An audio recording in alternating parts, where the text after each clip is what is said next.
Hello hi. என்னோட name Naresh. So இன்னைக்கு நம்ம வீடியோவில் எதை பற்றி பார்க்க போகிறோன்னா, லாஸ்ட் வீடியோவில் நான் உங்ககிட்ட சொல்லியிருந்தேன் proprietorship, partnership, so how to start A business, இதை பற்றி ஒரு டீட்டெயில் வீடியோ நான் லாஸ்ட் வீடியோவில் லாஸ்ட்டாக மேக் பண்ணி வச்சுருந்தேன். ஸோ அந்த வீடியோ பார்க்காதவங்க கண்டிப்பாக போய் அந்த வீடியோ பார்த்துட்டு வாங்க. டிஸ்கிரிப்ஷனில் அந்த வீடியோக்கான லிங்க் நான் உங்களுக்கு ஷேர் பண்ணுறேன். ஸோ புதுசாக யாராச்சும் பிஸ்னஸ் ஸ்டார்ட் பண்ண போகிறாங்க, அவங்களுக்கு எந்த ஒரு ஐடியாவும் இல்லை, எப்படி ஸ்டார்ட் பண்ணுறது, யார்கிட்ட போய் ரெஜிஸ்ட்ரேஷன்ஸ்லாம் கேட்குறது அப்படின்ட்டு. ஸோ அதுக்குண்டான வீடியோ தான் அது. ஸோ அந்த வீடியோ பார்க்காதவங்க கொஞ்சம் தயவு செஞ்சு இப்போ அந்த வீடியோ ஃபஸ்ட்டு பார்த்துட்டு வாங்க. ஸோ அதுக்கப்புறம் தான் உங்களுக்கு ஒரு என்டிட்டினா என்ன அப்படின்ற ஒரு கிளியர் ஐடியா வரும். சரிங்களா? So back to the topic. So இப்போ நான் இந்த வீடியோவில் எதை பற்றி சொல்ல போகிறேன்னா, லைக் சம் என்டிட்டி நம்ம போன வீடியோவில் ஃபுல்லாக கவர் பண்ண முடியல. So proprietorship, partnership and how to start A business, இதை பற்றி நம்ம லாஸ்ட் வீடியோவில் டீட்டெயிலாக கிளியராக எக்ஸ்பிளைன் பார்த்துருந்தோம். ஸோ இந்த வீடியோவில் நான் உங்ககிட்ட எதை பற்றி சொல்ல போகிறேன்னா, private limited company. So private limited company, இப்போ நான் ஒரு எனக்கு வந்து எம்ப்ளாயீஸ்லாம் இருக்காங்க. நான் ஸ்டார்ட் பண்ண போகிற பிஸ்னஸ் ரொம்ப காஸ்ட்டு, ரொம்ப இன்வெஸ்ட்மெண்ட் பண்ணி நான் இந்த பிஸ்னஸ் ஸ்டார்ட் பண்ணுறேன். கண்டிப்பாக இதில் ஒரு 10-20 எம்ப்ளாயீஸ்லாம் ஒர்க் பண்ணுவாங்க. ஸோ இதை நான் வந்து ஒரு லாங் லெவல் ரன்னுக்கு கொண்டு போக போகிறேன். ஸோ ஒரு மல்டிபிள் ஸ்டேட்டில் ஆப்ரேட் பண்ண போகிறேன். ஸோ இந்தமாரி சினாரியோவில் வர்ற பிஸ்னஸ் என்டர்பிரனர்ஸ்க்கு நான் சஜஸ்ட் பண்ணுற என்டிட்டி எதுன்னு பார்த்தீங்கன்னா ப்ரைவேட் லிமிடெட் கம்பெனி. ஸோ ஏன் ப்ரைவேட் லிமிடெட் அப்படின்னு பார்த்தீங்கன்னா, ஃபியூச்சரில் அவங்க பிஸ்னஸை வந்து அவங்க next level as a public லிமிடெடாக அவங்க கன்வெர்ட் பண்ணிக்கலாம். பப்ளிக் லிமிடெடாக கன்வெர்ட் பண்ணதுக்கப்புறம் அவங்க சர்டைன்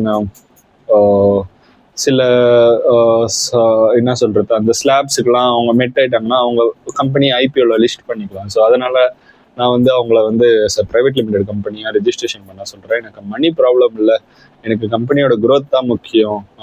எவ்வளோ பெரிய கம்ப்ளைண்ட்ஸ்னால் டாக்குமெண்டேஷன், கம்பெனியோட மெயின்டெனன்ஸ். ஸோ அதை தான் நம்ம வந்து கம்ப்ளைண்ட்ஸ் அப்படின்னு சொல்லறோம். ஸோ அதெல்லாம் எனக்கு எந்த ப்ராப்ளமும் இல்லை. என்கிட்ட சிஏ இருக்காங்க, எல்லாம் மெயின்டைன் பண்ணிப்பாங்கன்னா என்னோட சஜஷன், நீங்கள் ஒரு ப்ரைவேட் லிமிடெட் கம்பெனி ரெஜிஸ்ட்ரேஷன் பண்ணிக்கோங்க. So private limited company registration பண்ணிவிட்டு என்னென்ன லைசன்ஸ் தேவையோ எல்லாமே எடுத்துக்கோங்க. சரிங்களா?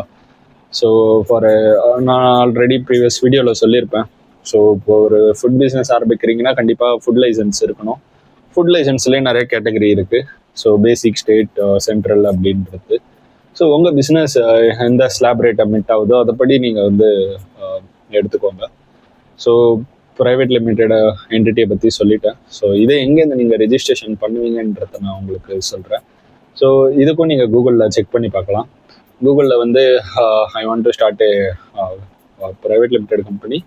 So what all the platform giving the futures of registration அப்படின்னு செக் பண்ணி பார்த்தீங்கனாலே நிறையா கம்பெனி டீட்டெயில்ஸ் எல்லாம் வரும். ஸோ அந்த கம்பெனிலாம் அந்த வெப்சைட்லாம் செக் பண்ணி பாருங்கள். அவங்களாம் வந்து சர்வீஸ் ப்ரொவைடர். அவங்க என்ன பண்ணுவாங்கன்னா, நீங்கள் ஆன் சிஏவை தேடியோ இல்லை யாரையோ தேடியோ அலையணும்னு அவசியம் இல்லை. ஸோ அவங்களே உங்களுக்கு வந்து private limited end to end பண்ணி கொடுத்துருவாங்க. உங்களுக்கு டின் நம்பர், கம்பெனிக்கு சின் நம்பர் எல்லாமே ப்ரொவைட் பண்ணிடுவாங்க. ஜஸ்ட் உங்கள் பேசிக் கேவைசி டாக்குமெண்ட், ஆதார், பேன் இது மட்டும் கொடுத்தீங்கனாலே போதும். தென் எந்த பிளேஸ்லேருந்து ஆப்ரேட் பண்ண போகிறீங்களோ அந்த பிஸ்னஸ் லொக்கேஷன், அட்ரஸ் ப்ரூஃப் நீங்கள் ஷேர் பண்ணிங்கன்னா ஸோ அவங்களே உங்களுக்கு வந்து டீட்டெயிலாக இந்த கம்பெனி ரெஜிஸ்ட்ரேஷன் உங்களுக்கு வந்து எண்ட் டு எண்ட் பண்ணி கொடுத்துருவாங்க. So as a private limited பற்றி சொல்லிட்டேன். Next LLB. நரேஷ், என்னால் வந்து எம்ப்ளாயீஸ்லாம் இருக்காங்க, பட் என்கிட்ட இன்வெஸ்ட்மெண்ட் இல்லை. ஆனால் எனக்கு மல்டிபிள் ஸ்டேட்லலாம் ஆப்ரேட் பண்ணணும் ஆசை இருக்குது. ஒன்ஸ் என் பிஸ்னஸ் க்ரோ ஆனதுக்கப்புறம் நான் ப்ரைவேட் லிமிடெடாக சேஞ்ச் பண்ணிக்கிறேன் அப்படின்னு ஆசைப்படுறவங்களுக்கு நான் சஜஸ்ட் பண்ணுற entity limited liability partnership. So limited liability partnership இதுவும் ஆக்சுவலி பார்த்தீங்கன்னா ப்ரைவேட் லிமிடெடும் சேம். ஏன் சேம் அப்படின்னு பார்த்தீங்கன்னா, ரெண்டுத்துலேயும் வந்து ஜஸ்ட் ஒரு சின்ன டேக்ஸ் டிஃப்ரென்ஸ் தான் இருக்கும். ப்ரைவேட் லிமிடெடில் ஒரு 25-26% டேக்ஸ் நீங்கள் வந்து கவர்மெண்ட்டுக்கு பே பண்ணுற மாதிரி இருக்கும். லிமிடெட் லைபிலிட்டியில் 30% டேக்ஸ் பே பண்ணுற மாதிரி இருக்கும் கவர்மெண்ட்டுக்கு. அது இல்லாமல் ஜிஎஸ்டி டேக்ஸ், டிடிஎஸ் ஃபைலிங், இந்த மாதிரி நிறைய நம்ம டேக்ஸஸ்லாம் பே பண்ணுற மாதிரி இருக்கும். ஸோ நிறையா இருக்குது. எல்லாத்தையும் என்னால் ஒரு வீடியோவில் கண்டிப்பாக கவர் பண்ண முடியாது. ஒன்றுத்துக்கு நான் ஒரு வீடியோ மேக் பண்ணுறேன். ஸோ இப்போ லிமிடெட் லைபிலிட்டி பார்ட்னர்ஷிப்குள்ளே போவோம். ஸோ எனக்கு வந்து மல்டிபிள் ஸ்டேட்டில் ஆப்ரேட் பண்ணணும், நிறைய பிஸ்னஸ் ஆப்ரேட் பண்ணணும். எனக்கு வந்து எம்ப்ளாயீஸ்லாம் இருப்பாங்க. ஆனால் என்கிட்ட அவ்வளோ இன்வெஸ்ட்மெண்ட் இல்லை. எனக்கு வந்து பிஸ்னஸ் ரன் பண்ணணும் அப்படின்னு நினைக்கிறவங்க கண்டிப்பாக என்னோட சஜஷன், நீங்கள் லிமிடெட் லைபிலிட்டி பார்ட்னர்ஷிப் ரெஜிஸ்ட்ரேஷன் பண்ணிக்கோங்க. பண்ணிக்கிட்டு நீங்கள் ரெஜிஸ்ட்ரேஷன் இந்த ப்ரைவேட் லிமிட்டடோ லிமிடெட் லைபிலிட்டிக்கோ என்ன டிஃப்ரென்ஸ்? ஒரே ஒரு difference, tax difference, then compliance difference. Compliance in the sense பார்த்தீங்கன்னா மெயின்டெனன்ஸ் டிஃபரன்ஸ். ப்ரைவேட் லிமிடெட்ல நீங்கள் வந்து சிஏ அப்பாயிண்ட் பண்ணணும், ஸோ EDT 1 ஃபைல் பண்ணணும், ஆனுவல் ஜென்ரல் மீட்டிங் கண்டக்ட் பண்ணணும், போர்ட் ரெசல்யூஷன் பாஸ் பண்ணணும். ஸோ இந்த மாதிரி நிறைய ப்ராசஸ் எல்லாம் இருக்குது. But as a limited liability பார்ட்னர்ஷிப்பில் இருக்குது, ஆனால் கம்மியாக இருக்குது. கம்மியாக இருக்குது அந்த சென்ஸ் மெயின்டெனன்ஸே உங்களுக்கு மாதத்துக்கு வருஷத்துக்கே 15,000 10,000 உங்களுக்கு மெயின்டெனன்ஸே முடிஞ்சிடும். உங்களுக்கு பிசிக்கல் ஆஃபீஸ்லாம் இல்லைன்னா நீங்கள் இன்னும் உங்களுக்கு காஸ்ட் எஃபெக்டிவாக இருக்கும். சரிங்களா? ஸோ இதுதான் மெயின் அட்வான்டேஜ் உங்களுக்கு லிமிடெட் லைபிலிட்டி பார்ட்னர்ஷிப்பில். ஸோ இன்னும் நிறைய விஷயம் இருக்குது. So private limited liability cover பண்ணிட்டேன். மூணாவதாக ஒன்று இருக்குங்க. எனக்கு நல்லாவே தெரியும் நரேஷ், என் பிஸ்னஸ் க்ரோ ஆகும். என்னோட மெயின் ஃபோக்கஸே பார்த்தீங்கன்னா என் கம்பெனியை வந்து ஐபிஓவில் லிஸ்ட் பண்ணணும். ஐபிஓனா ஒன்றும் இல்லைங்க, ஷேர் மார்க்கெட் தான் ஐபிஓ. ஸோ எனக்கு வந்து மக்கள்ஸ் வந்து என் கம்பெனிக்கு வந்து டைரெக்டாக இன்வெஸ்ட் பண்ணணும். ஸோ அதுக்கு நான் கம்பெனியை லிஸ்ட் பண்ணணும். அந்தமாரி இருந்தீங்கன்னா பப்ளிக் லிமிடெட் நீங்கள் ரிஜிஸ்ட்ரேஷன் பண்ணிக்கலாம். பட் நீங்கள் பப்ளிக் லிமிடெட் ரிஜிஸ்ட்ரேஷன் பண்ண உடனே நீங்கள் வந்து ஐபிஓவில் உங்கள் கம்பெனியை லிஸ்ட் பண்ணிட முடியாது. அதுக்குன்னு சில ஸ்லாப்ஸ்லாம் இருக்குது. ஸோ அதெல்லாம் நீங்கள் பாஸ் பண்ணணும். ஸோ உங்கள் கம்பெனி நல்ல டேர்ன் ஓவர் கம்பெனியாக, ப்ராஃபிட் மேக் பண்ணுற கம்பெனியாக நீங்கள் ஷோ பண்ணியிருக்கணும். உங்கள் ரெவன்யூலாம் நிறையா இருந்திருக்கணும். ஸோ யாருமே வந்து டைரெக்டாக பப்ளிக் லிமிடெட் ரிஜிஸ்ட்ரேஷன் பண்ணி ஐபிஓக்குள்ளே போடுறதுன்றது நான் இது வரைக்கும் கேள்விப்பட்டதில்லை. நீங்கள் ஏதாச்சும் அந்த மாதிரி ஏதாச்சும்? இல்லை, எனக்கு தெரியும் நரேஷ், ஒருத்தவங்க பப்ளிக் லிமிடெட் டைரெக்டாக லிஸ்ட் பண்ணிவிட்டு அவங்க பிஸ்னஸ் நல்லா க்ரோ ஆச்சு, ஐபிஓவில் லிஸ்ட் ஆகிட்டாங்க. அந்த மாதிரி உங்களுக்கு யாராச்சும் தெரிஞ்சிருந்தீங்கன்னா கமெண்ட்ஸில் சொல்லுங்கள். ஸோ பார்த்தீங்கன்னா பப்ளிக் லிமிடெட் கம்பெனி. ஸோ இந்த மாதிரி மைண்ட் செட் இருக்கிறவங்க பப்ளிக் லிமிடெட். இதுலேயும் சேம், ப்ரைவேட் லிமிடெட்ல எந்த அளவுக்கு நீங்கள் வந்து கம்பெனியோட மெயின்டெனன்ஸ் இருக்குமோ அதே அளவுக்கு வந்து பப்ளிக் லிமிடெட்லேயும் மெயின்டெனன்ஸ் இருக்கும்.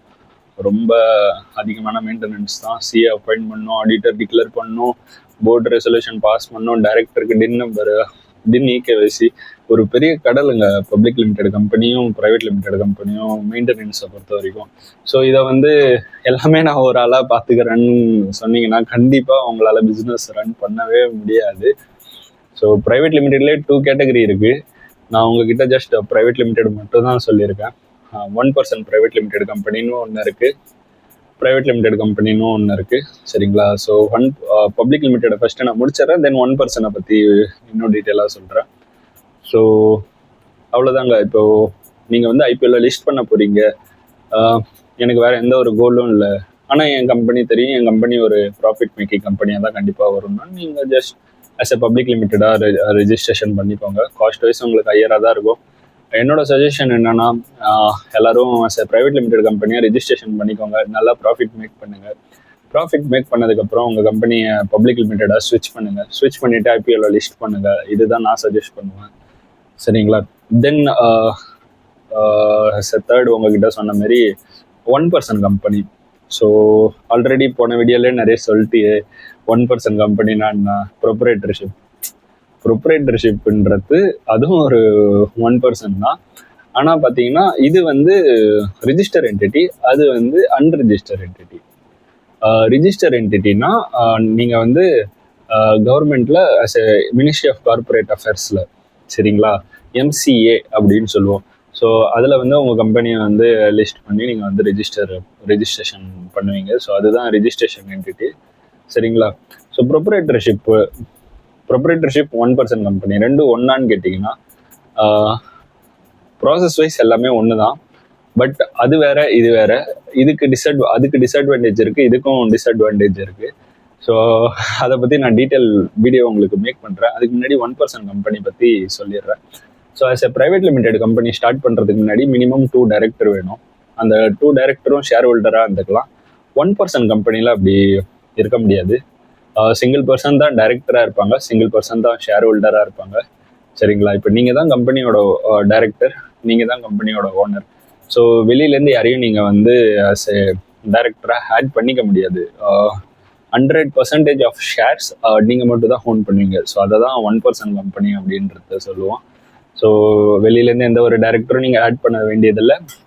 100% ஆஃப் ஷேர்ஸ் நீங்கள் தான் ஓன் பண்ணுவீங்க. கம்பெனிக்கு 100% ப்ராஃபிட் வந்தாலும் நீங்கள் தான் ஓன் பண்ணுவீங்க. ஸோ இதை தான் 1% கம்பெனி.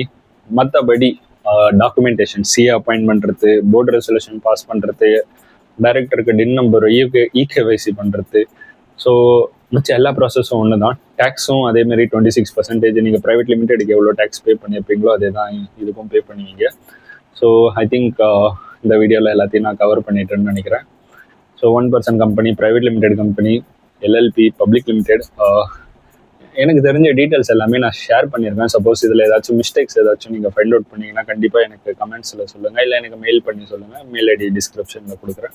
ஸோ இல்லை எனக்கு ஒரு பிஸ்னஸ் கன்சல்டன்சி வேணும், எனக்கு பிஸ்னஸ் கன்சல்டன்சி கொடுங்க நரேஷ் அப்படின்னு சொன்னீங்கனாலும் என் மெயில் ஐடிக்கு நீங்கள் மெயில் பண்ணுங்கள். நான் உங்களுக்கு கண்டிப்பாக பிஸ்னஸ் கன்சல்டன்சி கொடுக்குறேன். உங்கள் நேம், மொபைல் நம்பர், இந்த டீட்டெயில்ஸ் எல்லாம் கொடுங்க.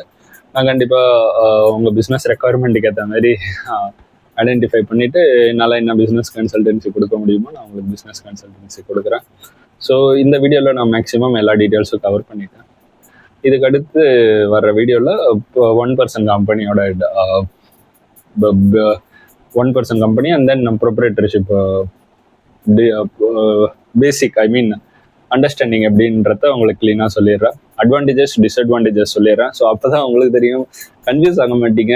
உங்ககிட்ட ஒரு நீங்கள் எங்கேயாச்சும் இப்போ என்கொயரி பண்ணும்போதோ இல்லை எதுக்கோ உங்களுக்கு ஒரு கிளியர் ஐடியா இருக்கும். 1% கம்பெனினா என்ன, அப்போ ப்ரொப்ரைட்டர்ஷிப்னா என்னன்றது. சரிங்களா?